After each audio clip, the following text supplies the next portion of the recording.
A pack-a-day. Dragons of Tarkir.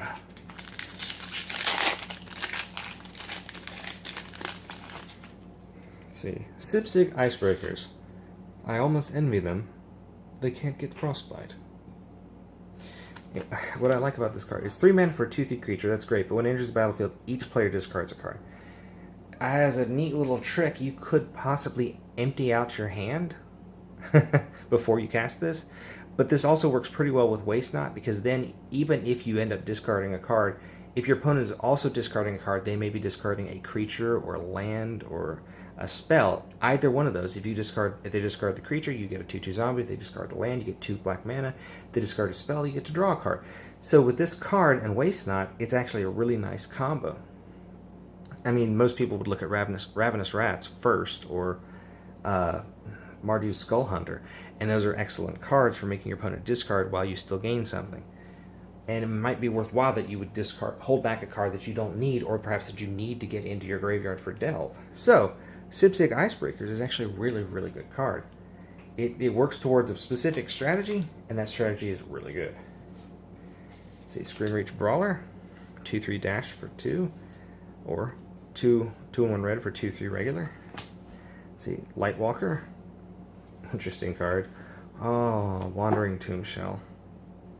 Why did they do that? Why did they do that to that? No, Gamera, no! Sidisi's Faithful, Servant of the Scale, Stampeding Elk Herd, Custodian of the Trove, Vulturous Aven. Let's cover that up there. That's good. Fate Forgotten. We'll never forget you, Gamera. Exile target artifact or enchantment. Sight Beyond Sight. Sword of Omens. Give me sight beyond sight. Bum ba bum bum bum bum bum bum ba bum ba ba. Dramoka's Gift. I won't apologize for that. Silk Wrap. When Silk Wrap enters the battlefield, exile target creature. Well, we just talked about this like yesterday. And a Dragon Lord Atarka.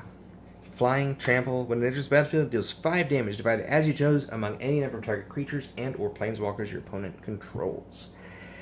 7 mana for 8/8 flying trample. In red and green, that's fantastic. That's so amazing. I'm beside myself with how good this card is. And then it has that ability. It's better than Pyrotechnics. It's better than Arc Lightning. It's better than Twin Bolt. And that's why it's so good. I could see people paying 7 mana anyway. 7 mana just to use that ability. Makes sense. So, 7 mana to distribute 5 damage, yeah, I could see them paying that. But then you also get an 8/8 creature with Fly and Trample attached to it, and it's an Enter the Battlefield ability, so if you were to exile him with Conjurer's Closet and bring him back in, he's going to do 5 more damage divided as you chose. Yeah. Of course, if you don't have any other creatures, you can just deal all 5 damage to him, and he survives, or she survives. Atarka is tough. Don't mess with Atarka. Interesting pack. I hope you learned something. I hope you enjoyed. Hope you're having a great morning, great afternoon, great evening. Hope tomorrow's even better. Take care, everybody.